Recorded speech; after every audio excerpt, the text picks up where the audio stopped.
Hi, I'm Jeff Walter, and welcome to another episode of the Training Impact Podcast. We have some great guests tonight. We have the leadership team from eLearningDOC, which is a woman-owned business that focuses on developing custom learning experiences for associations, corporations, higher education, government agencies, you name it. They'll do custom learning experiences for you. What separates them, what makes them different is they are doctoral level expertise. All of my guests today are doctors, so that's really awesome. I am not, so boo for me. And eLearningDOC provides instructional design, staff augmentation, workforce development, and learning strategy and management services. And so without further ado, welcome to the leadership team.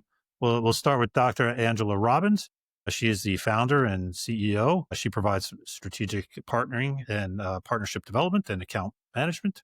She actively collaborates with stakeholders to help formulate learning solutions essential for client success. She holds a PhD in instructional design on online learning and a master's in curriculum development and instructional design. We also have Dr. Diana Brandon. She's the Chief Information and Technology Officer for eLearningDOC. She holds a PhD in educational psychology and educational technology and a master's in curriculum and instruction. She's been on faculty at Florida State University. Go Seminoles! I had a couple of nieces that graduated from there, so it's a beautiful place. And my younger daughter was thinking of going there, so but she ended up going to Indiana. So could just we're up here in Michigan. Difference. Yeah, well, we're here in Michigan. It's hard to leave the Big Ten, so for the SEC, but it's beautiful down there. But anyway, Dr. Brandon is on the teaching faculty at FSU and an instructional designer. She has experience in K-12 classrooms, higher education, and museum education. Oh, that's interesting. I'll have to learn more about that. A lot of fun. And then we have Dr. Toni DiMella. Dr. DiMella holds an educational doctorate for educational leadership and brings over 20 years of experience in teaching and leadership. She's the executive director for quality assurance at eLearningDOC. Previously, she was serving as the director of transformative, if I can speak English properly, and inclusive pedagogy at the University of Southern California, upstate. She holds dozens of professional credentials, including Quality Matters, International Association of Accessibility Professionals, and trusted tester for the U.S. Department of Homeland Security. Doctors, actually, welcome. Yes. South Carolina. USC it's sneaky. It's University of South Carolina, upstate. I know. Everybody sees Didn't I say University of South Carolina? No, Southern California. Oh my gosh. Oh my gosh. I apologize. Yeah, it's that Big Ten. Well, they're not in the Big Ten, but no. When people think USC, they usually think California. I know. I saw South Carolina, but I said Southern California. That's a no-no. So it's okay. So now is upstate, is that the Gamecocks? That's the Columbia one, yeah. Okay. Because they have a couple of different campuses. Upstate is the Spartans. The Spartans. Oh my gosh, we got a Spartans up here in Michigan. Michigan State University Spartans. Spartans anyway, will. Doctors, welcome. Great to have you. Thank you for taking time out of your day. And I always like to get a little bit of information, a little autobiographical. How'd you end up where you're at? I find that very interesting. And Angela, let's start with you. Founder and CEO. I own a business. It's not for the faint-hearted. Why on God's green earth did you decide to start eLearningDOC? Well, that is a true statement right there in itself. But yeah, so I have always been in instructional design or curriculum development of some kind. I started out, as most instructional designers do, as a classroom teacher. I taught elementary school of all things, but I always knew at the end of the day that I loved the curriculum design and development part of it. I was the teacher that geeked out of, the planning before school would start. I would get my classroom ready, the design books ready. And then, kids would come and I was like, man, it's not going as planned, but it was like, I just loved everything about the planning and design aspect of it. And that's when I was introduced to the world of instructional design. I was like, wait, you get to do this full time? Just make curriculum plans and curriculum development. And so that's when I made the switch to higher ed, where I could really just focus on that curriculum development, creating courses, working on schematic units, the strategy, the development aspects of that. And I started working with pre-service teachers and helping them understand the aspects of design and development and instructional design. And that was probably one of my favorite jobs, mentoring new teachers, helping them understand the why behind what we do, the pedagogy of great teaching and learning. And from there, I moved to the University of Cincinnati, where I designed and developed online programs. I started to see the trend where things were going online, and that was such a passion and a you know, nuance for me that I was just like, oh my gosh, this is where everything is headed. So I started my second master's in instructional design for online learning and really just fell in love with that.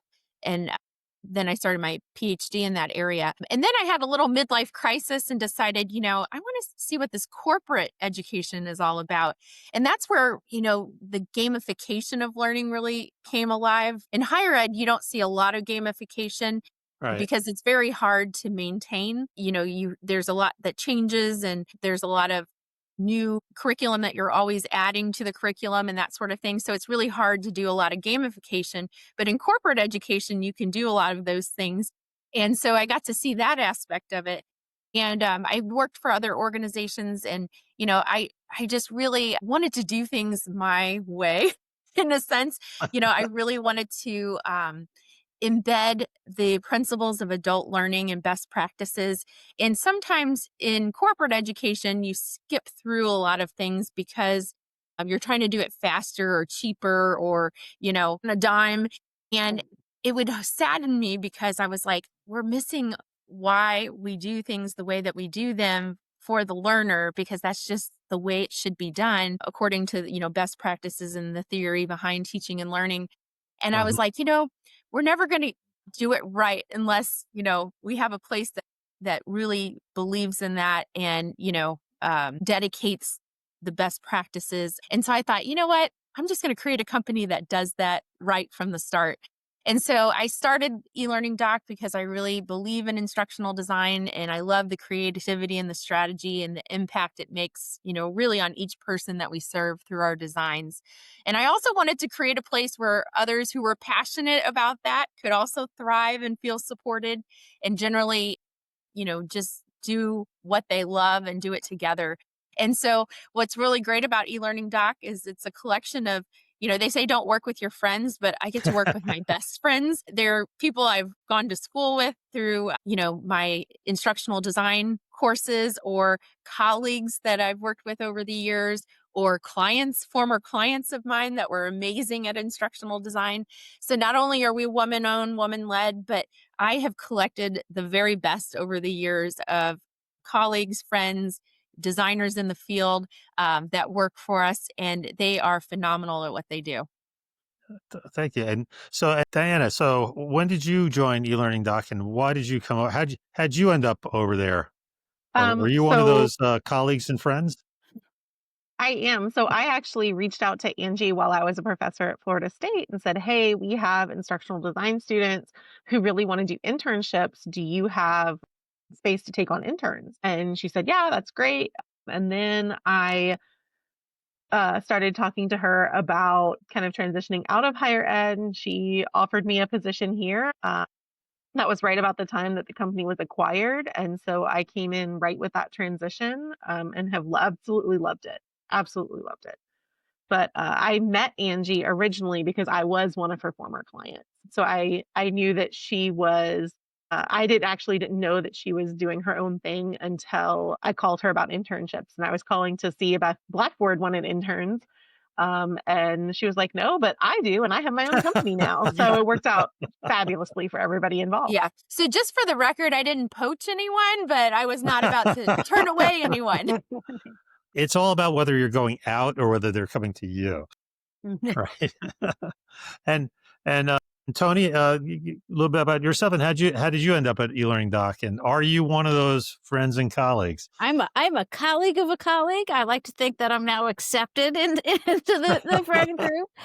Somebody else that is Absolutely. not on the call was a friend of Angela's and had done some work with her in the past. Joined and was like, "Hey, I think you may want to consider this opportunity. So I did and joined in February of 2023, just after the transition with the companies, parent companies and sister companies.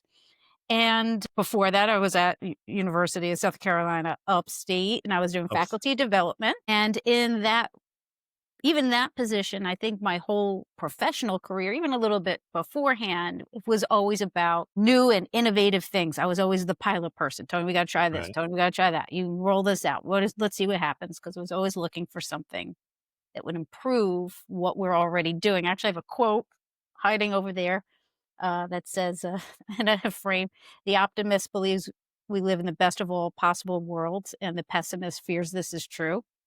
And I was like, that wraps up the conundrum of my life. I always look at things like there's got to be a better way. And that landed me here in quality assurance, a little bit different in the ed world, right? We're not measuring widgets and stuff, but how can we make this more accessible, more inclusive? How can we improve the flow, the design, so that we can really help our learners learn more effectively and efficiently? And so I did that from where I started in K-12 because I wanted to be a math teacher and still do, and just kind of worked my way up. I've done middle school up to college, where I am still teaching part-time now. As you were talking, a thought occurred to me. There's so much here about instructional design best practices, putting a program together, best practices that you've talked about. A lot of our clients, and they're kind of accidental trainers. A lot of times, actually, I was just on a call earlier this morning, and it's a perfect example. You usually, so we focus on extended enterprise. And I was talking to one woman who just stepped into the role of running a training program, building a training program for his client. For this company. And, the instructors were people that had been on the floor doing the work for 20 years, right? And, so they got this rich knowledge, and they're out there doing all the training. And so it's not unusual in our space, in the extended space, for people to be, practitioners that then come into the training with very little or no formal training. So usually I'd say, hey, tell me about your customers and when do they hire you? But I think it would be really interesting to get a crash course, having listened to your intros there, on what are those best practices like that, or, like when you say, like what does that mean? Like, I understand what you said, but where's the rubber meet the road on that when you're talking about corporate learning? My colleagues here speak to some of those best practices, but I think you hit the nail on the head there.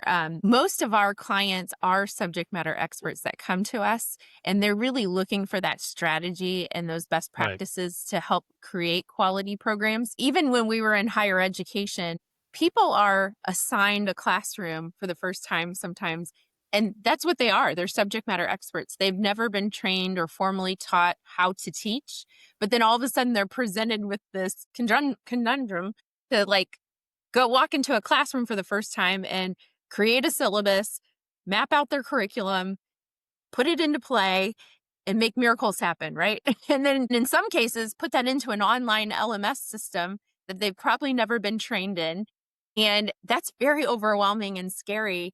And then two, for the learner, you just pray that it's successful, right? Right. And so we're dealt with that situation every day when we work with clients that are a little overwhelmed by all of that. Sometimes, like you said, by default, they're the L&D coordinator, the learning and development coordinator, or the HR specialist who's now been tasked with educating a whole organization for the first time on, upskilling or reskilling or things like that. So I'll let Diana and Toni take it from there as far as what happens when we are presented with that situation. What's next? So the way that I start pretty much every conversation with a client is, what is it that you want them to be able to do? Because as Angela said, we have a lot of people who are subject matter experts, and the problem with being an expert in your field is that you know so much that you can absolutely pour everything in because it's interesting and you care about it. And there are all these things that connect tangentially to what your kind of topic is. And for a newbie or somebody who's a novice in the field, Right. that is so overwhelming that they they have to really see the connections for themselves to hold value. So really identifying what is it that you want to do. And then we as non-subject matter experts can kind of weed out okay, well, we don't need to know about all of this to move forward on this thing that you said was really important. And it kind of helps us filter through. So that is really one thing. Toni, do you have another one? I have like a whole list that I could Oh, go yeah, through. there's so many, right? I often think of having started in a K-12, who winds up being a classroom teacher or people who are successful in the traditional teaching and learning environment. So teachers come in, those were the good students that passed the test, didn't have test anxiety, didn't have any issues. And so those are most likely your trainers, right? They take the Right. best of the best and say, all right, now go teach that to everybody else.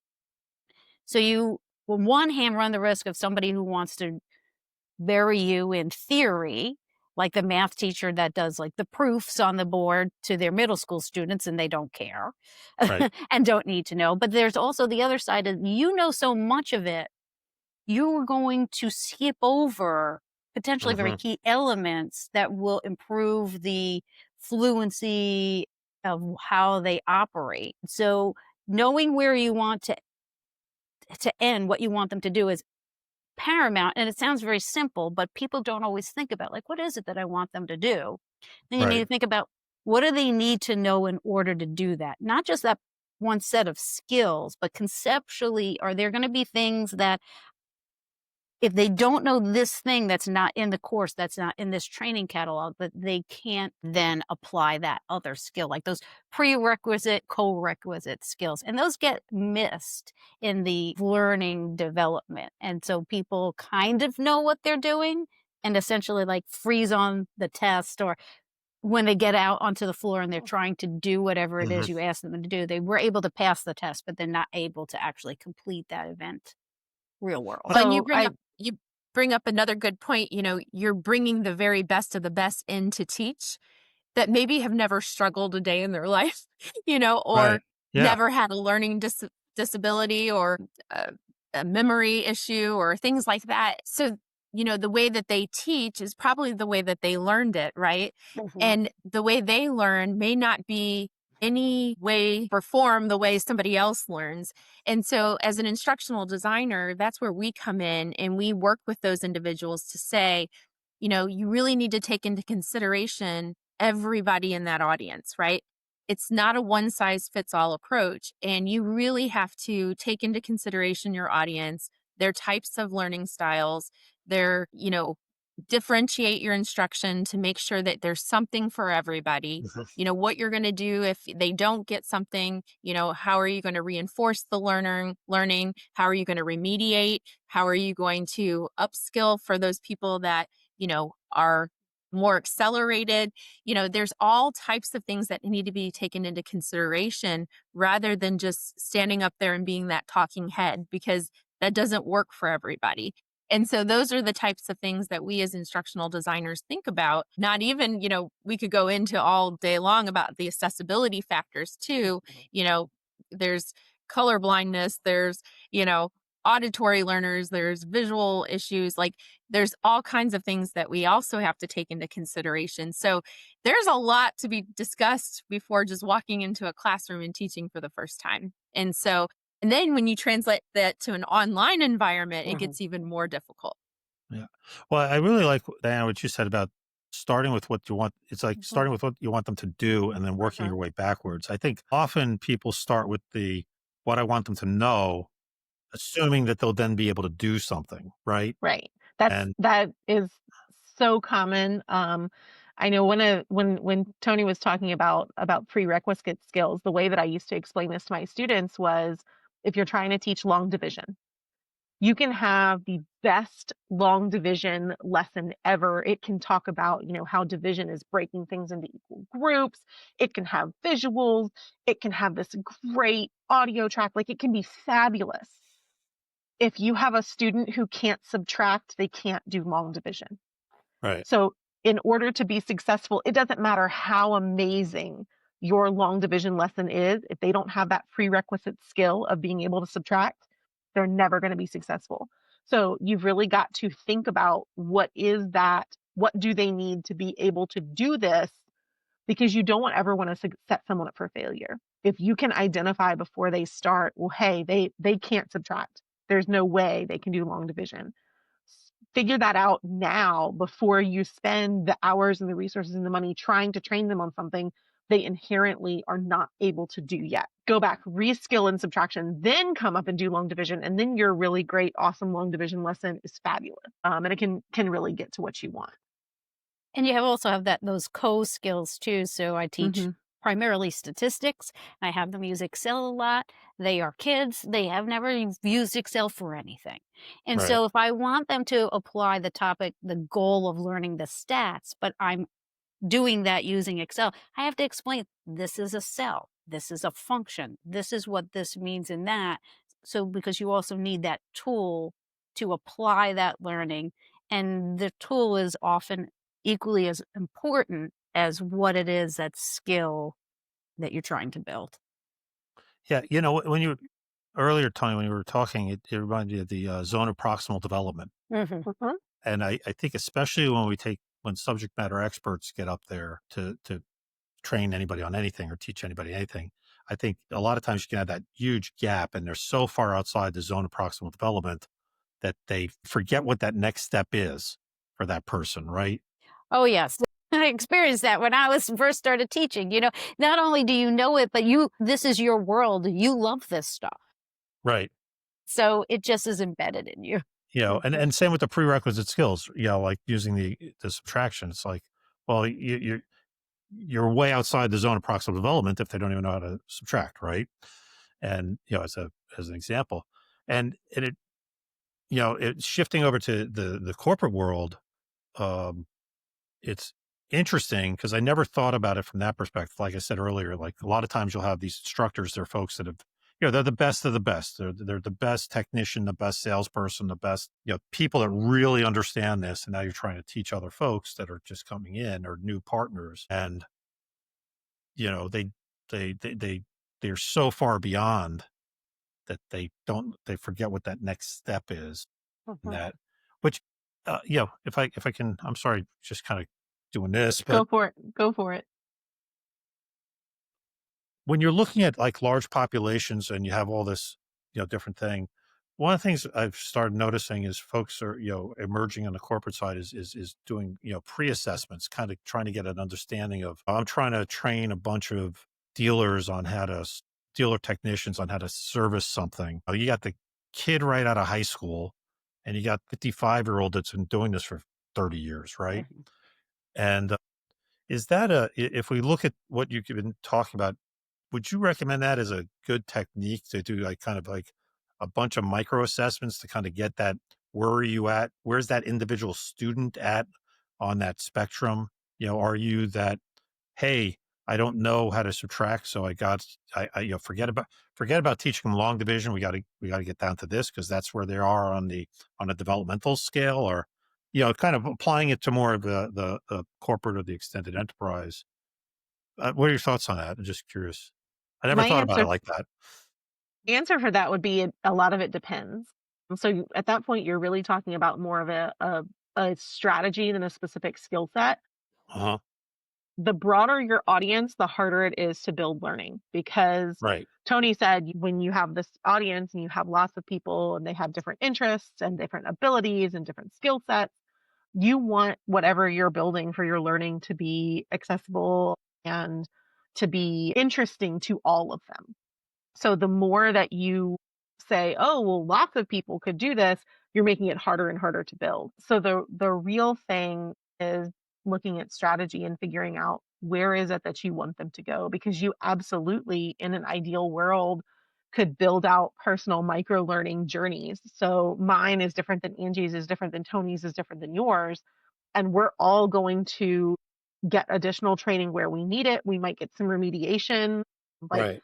speaking of statistics, Tony doesn't need that remediation. I need a lot of it because it's been a long, long time since I did statistics. And so we're going to have different needs as learners if our final goal requires the same skill sets.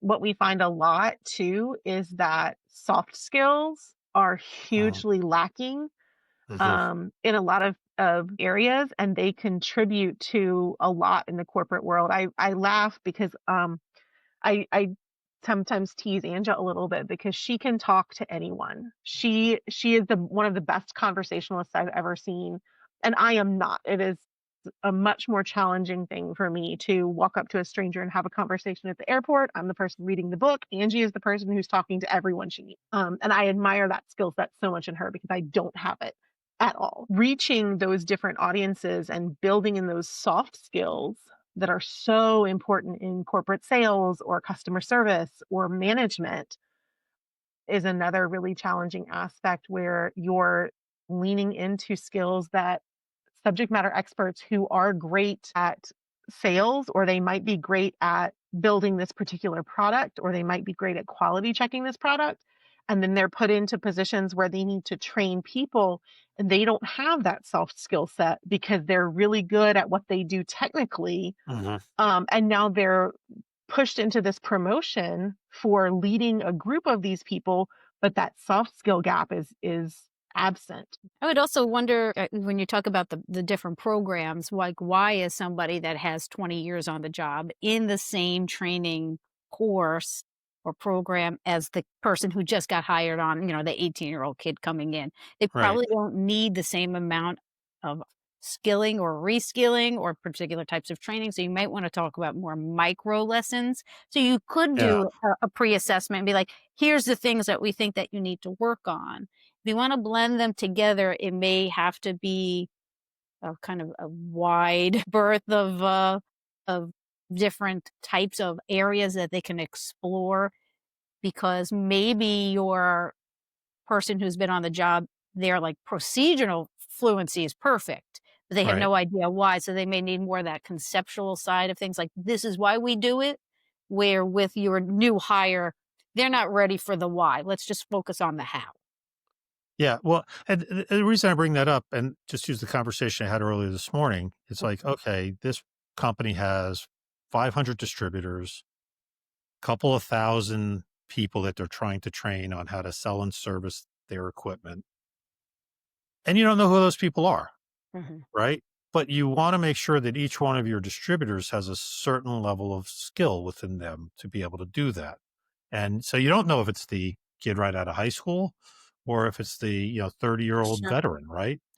And so it sounds like, uh, and so what I've seen historically, because we've been doing this a while, is you'd send everybody through the same pipe, right? And it's like a lot of wasted time because that Yeah. 45-year-old person that's got 20 years experience is just like bored.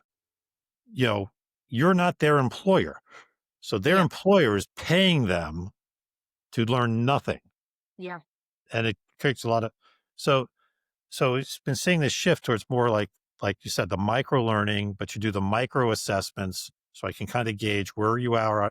Hey, if you're 20-year veteran and you know this all already, bing, bang, Yeah. boom, boom, you don't have to sit in any training. You could teach the course, right? Or Well, that. So and go that's ahead. where the Angela. design is really important too, because you can create like branching scenarios or through different products that we have, like score modules and things like that. We can create a scenario where they're going along on this Mhm. continuum, but then once they've answered a certain question, those who get it wrong can scale down Right. and we can upskill them.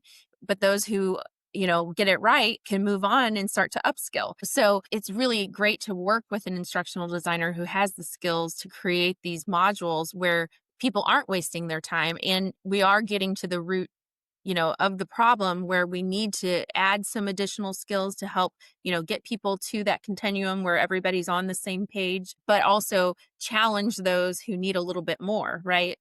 And Mhm. so, that's where an instructional designer or curriculum developer really comes in handy because we can help you design those experiences for everyone.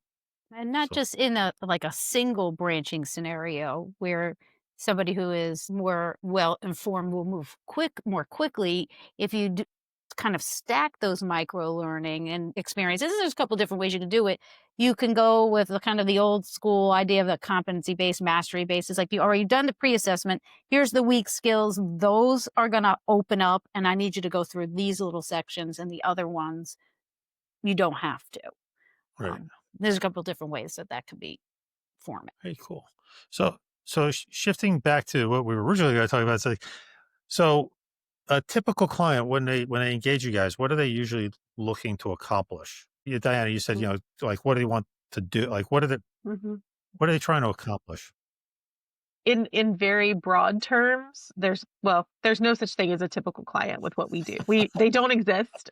I think I say frequently, like, well, this project is different to Tony. This one's a little different, and they're all a little different. So there's no such thing as a typical client. If I had to put a broad umbrella on it, there are kind of some buckets. Mhm. So some are, we see a problem and we want to change it. We know what the problem is. We get some that are regulatory. So, like, we have to do OSHA training. It is legally required. We know this has to happen. How can we do that? Those, I would say, are two main buckets. And then we have other clients who are really more of our strategy clients. And they say, I know I need this because people are asking for it, Right. but I don't know where to go or what to do or how to get started. And they're kind of drinking from the fire hose of online learning, on training and development. There's so much out there, and they don't know where to start. And so we do a lot with clients there of saying, okay, let's take this one piece. Here's some places we can go.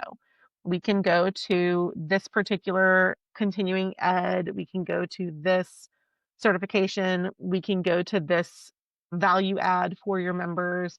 We can go to this. Which one is the most appealing to you? And then we can travel down that path. And then as we get to know our client, we have a chance to say, hey, this would be really great. Why don't you look at it this way? So those would be the three buckets. I don't know, Toni and Angie, if you have Yeah. anything else that you see. And we also work a lot in like higher education too, where you have, Mhm. your traditional course. I mean, we still do a lot in the hybrid and face-to-face market as well. So like doing trainer and facilitator guides, PowerPoint presentations, helping train the trainers, with, face-to-face instruction, what are some unique strategies they can use to help engage learners, make it more interactive, more engaging. What are some ways that they can synthesize the content, make it more digestible for learners? So we do a lot of that type of work as well still. With higher education, people are investing a lot of money in the tools that they have. So how can Mhm. they get their return on their investment? So building in their native LMS systems still, helping them, design a framework for learners to make the content more digestible and easy to access. So, for a face-to-face course, how can they utilize the system to access their quick access links like their syllabi, that sort of thing, creating a structure and a framework to house that content. So we still do work a lot with higher ed and in helping them create a path for their students forward. So yeah, I would say we still, have quite a few of those clients, associations and nonprofits. We work a lot in that area. I would say we are also seeing a lot of a new trend with what we call edupreneurs.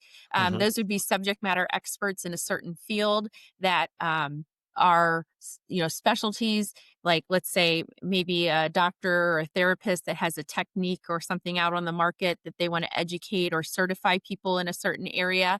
And so we pair with them, we extract their content, we help them develop courses or micro learnings to help certify people in their specific area or just educate them about a new technique. And then they want to monetize that curriculum. And so we'll help them create courses that they can resell.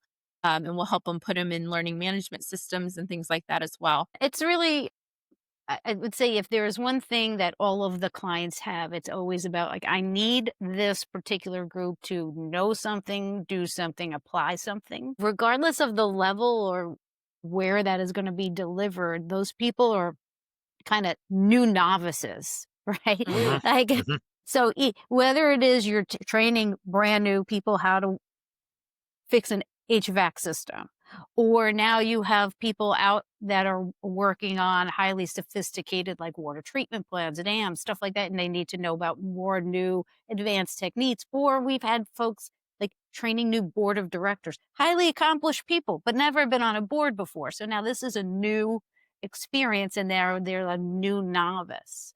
And Right. so those types of, back to the best practices and those design strategies, really can be applied to all of the levels and all of the different types of consumers of that e-learning or face-to-face, because we do quite a bit of instructor-led. Like we need folks in the seats, but we need to prepare our trainers that are going to be in the room that haven't done this before and kind of have like a script, if Sure. you will, to deliver it. I would say the one common factor out of all of them is they need it yesterday. And so No the way. thing is, we can scale up and scale down quickly. So we have many design pods. And so we are very good at, helping get things done quickly if we need to.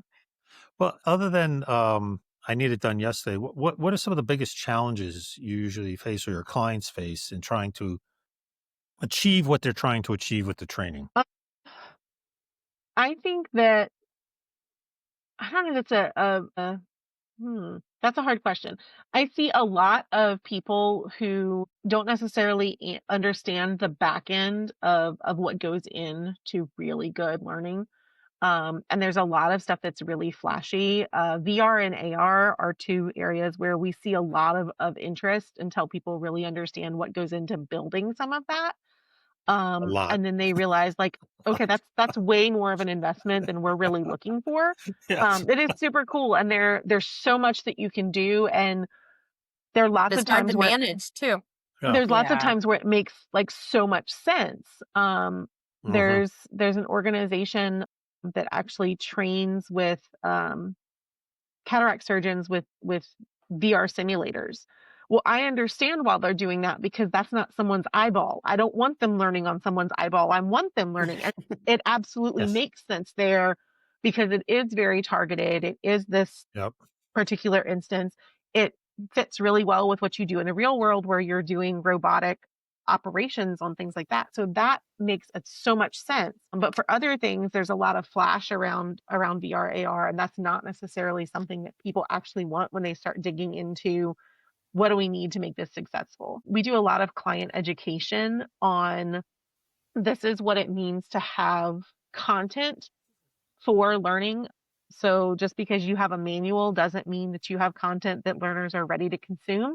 Because if it was ready to consume, you wouldn't need anything else because it would be there and ready and people would be consuming it. There's a really great book called The Checklist Manifesto, and it talks about how manuals, checklists have changed hospital, surgical industries, and aviation industries, and how those checklists are built off of material that already exists. Like they have these training manuals, they know what to do, but it's not in a format that's useful when you need it. And I think Mm. that's a great explanation of why when you need something that is a training, when you need to have that action, it really goes back to what do you want people to do? And then the format is really driven partially by that.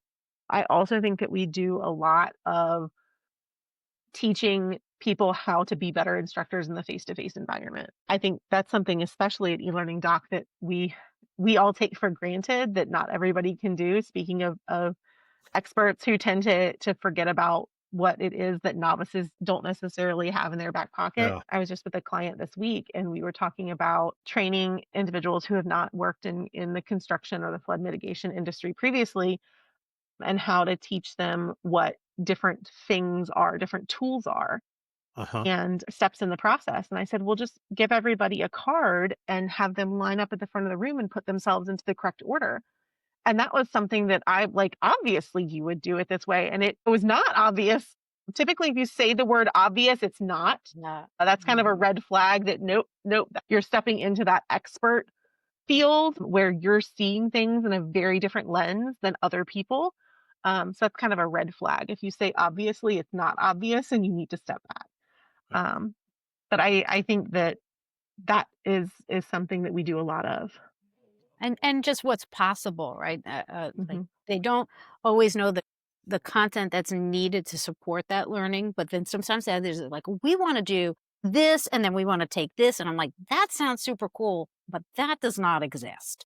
That is not how that tool works. Or if they do find something that's cool and it does, and, it does exist and can be used, it may be very limited in its usability. So you may not be reaching all of the people that you need to Mhm. train. If somebody, it may have accessibility issues, it may have literally just can it function on everybody's machine, their laptop, their internet tool. Right. So not always understanding the accessibility and usability piece of the ideas and the tools that are actually possible to do with the software is often challenging. And I yeah, I'm sorry.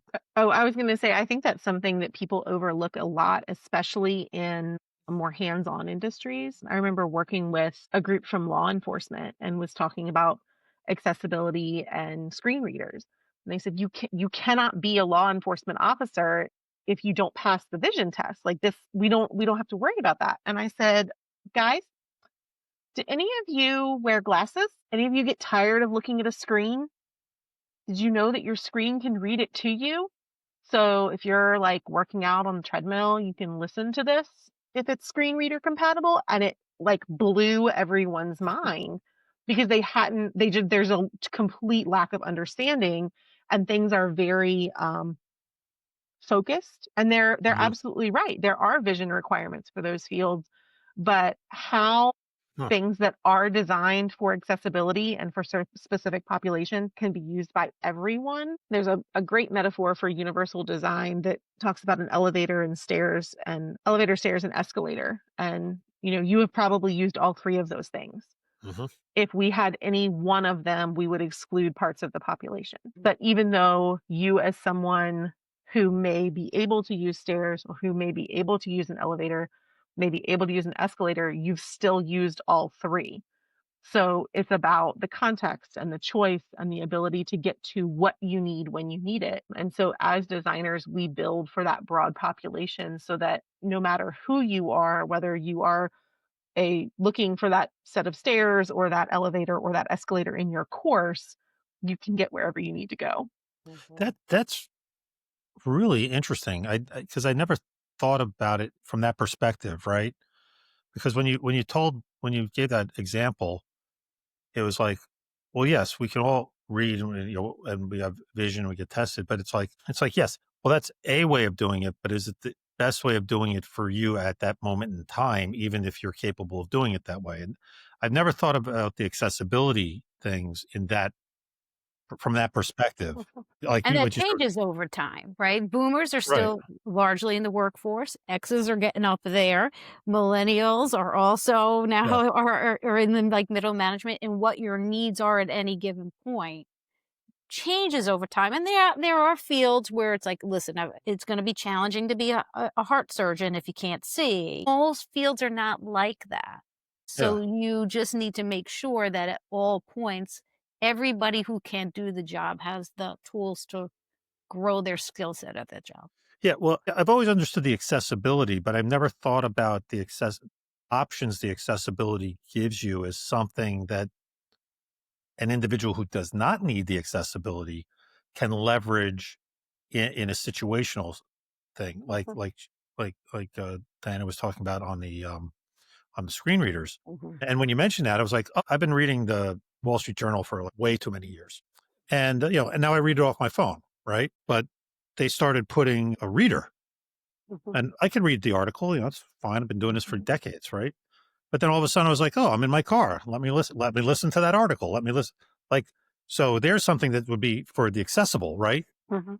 A reader, but I'm using it as a person who, with the help of these handy dandy things, Mhm.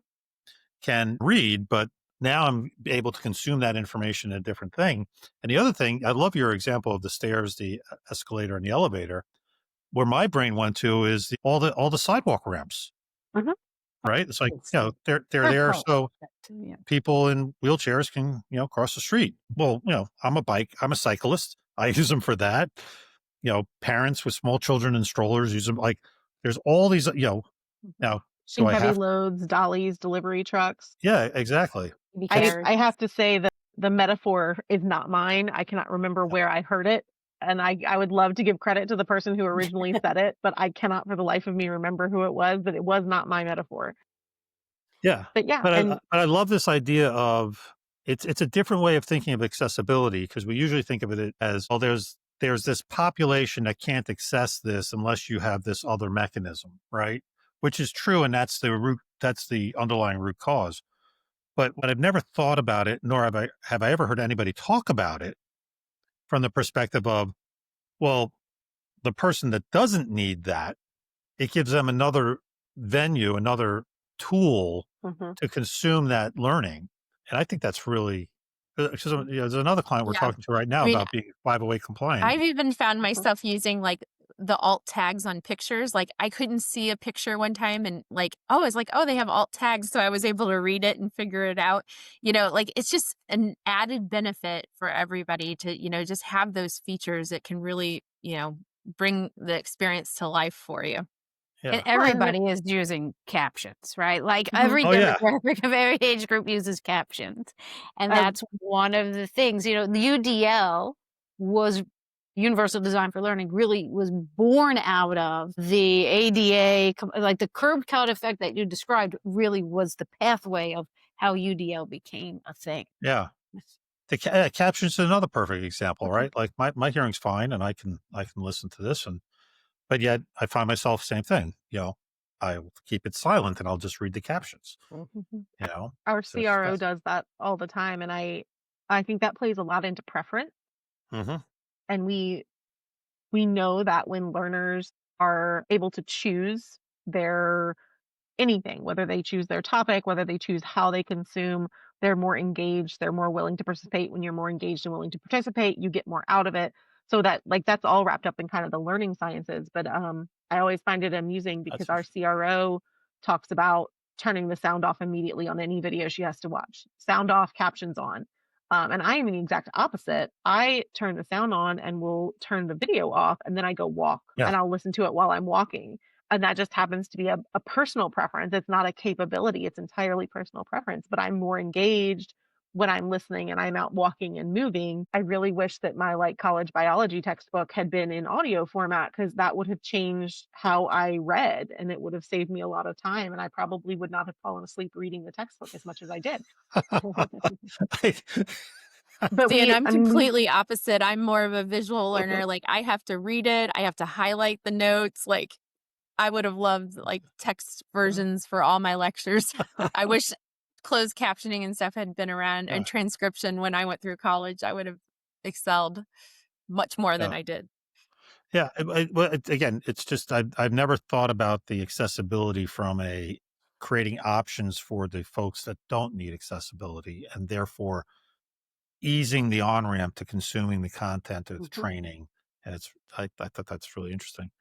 So, shifting gears a little bit, one of the biggest challenges a lot of our clients and just folks in general in the L&D space face is, how do you know when a training has been successful? And, is there any, best practices or thing? I mean, Diane, I think, starting with what you want them to do, Mhm. but if you guys can, have you seen, like, how do you know when a program you put in place is successful? How do your clients know? How do they, communicate that throughout the organization that this was we did something above the norm here and it was highly successful? What does success mean from what you guys have seen with your clients? But you have to measure it. You have to measure it. And if you know what you want them to be able to do when it's done, then you should be able to then go out and say, are they doing these things?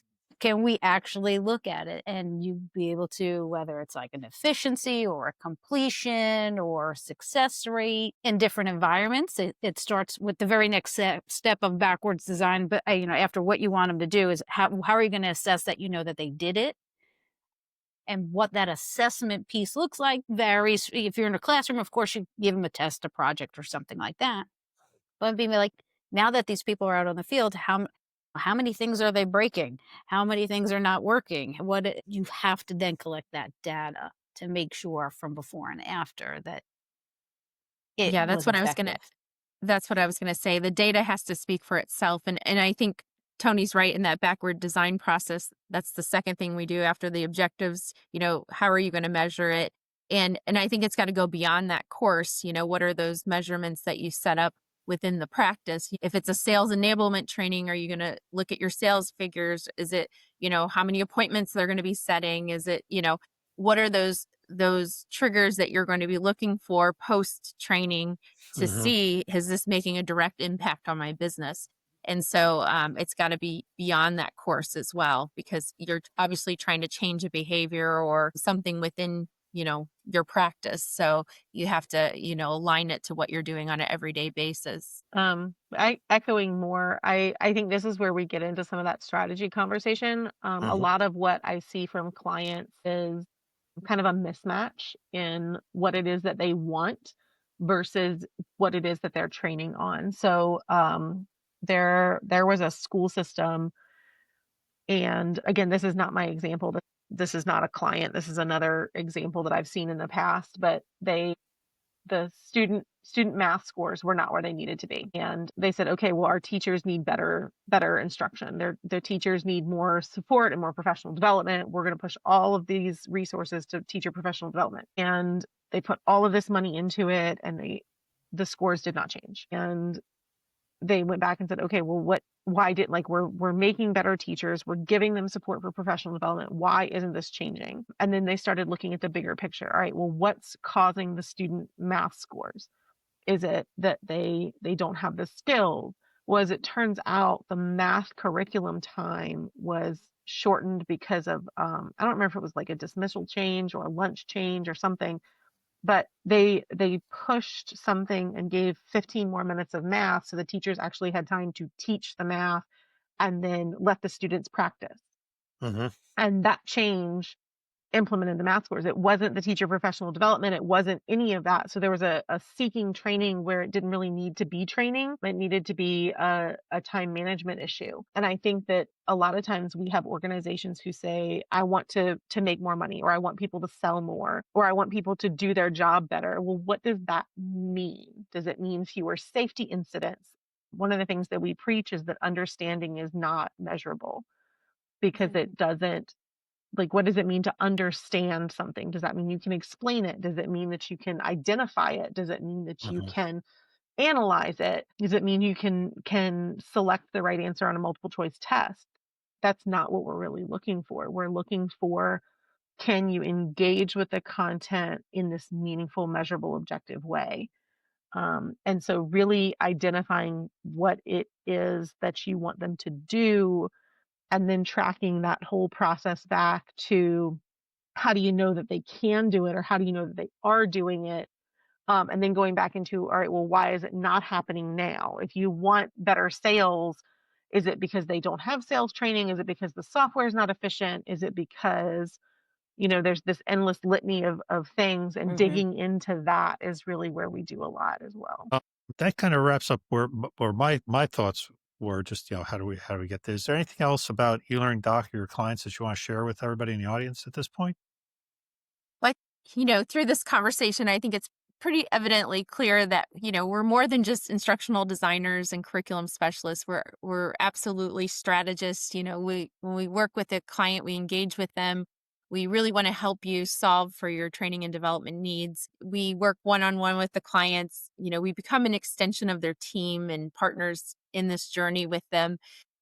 And, we can help from the implementation or the strategy to the implementation to the design, the development, and the maintenance part of the engagement. So we just really thank you for this time to share, what we Yeah. do, who we are. We love what we do. I think that's very passionate or evidently clear. We have years of experience. A lot of our designers have worked in the industry for over 20, 25 years. We're niche to the market because we are eLearning Doc, in the sense that all of our Right. designers have masters and PhDs in instructional design for online learning. So we take pride in what we do, and we like to think that we're experts in the industry. So thank you so much for the opportunity to share that with you. Oh, thank you. It's really cool because I love having these conversations because I always learn something. The whole accessibility thing, that's like a new light for me. That was really a cool thing, and there are a couple other things. So thank you for your time. I really do appreciate it. Thank you. Spending time with me this afternoon or this morning, depending where you're at. Okay. And we're not in Italy, we know that. So probably your husband's Yeah, over there. So Tony has the best life. although I just got back from Greece last week, and that was the first time I've been to Greece, so that was a lot Yeah, of fun. that's pretty cool. Learned some stuff there, but Diane thank and I you. are envious of you both. I was just visiting, and it's the first time I've been there. But thank you. I learned. I always love these conversations. Like I said, I love these conversations. I love learning about what other folks are doing, because I do believe, and it's why we all kind of gravitated towards this sector, is, knowledge is power. Our jobs is to help spread knowledge, right?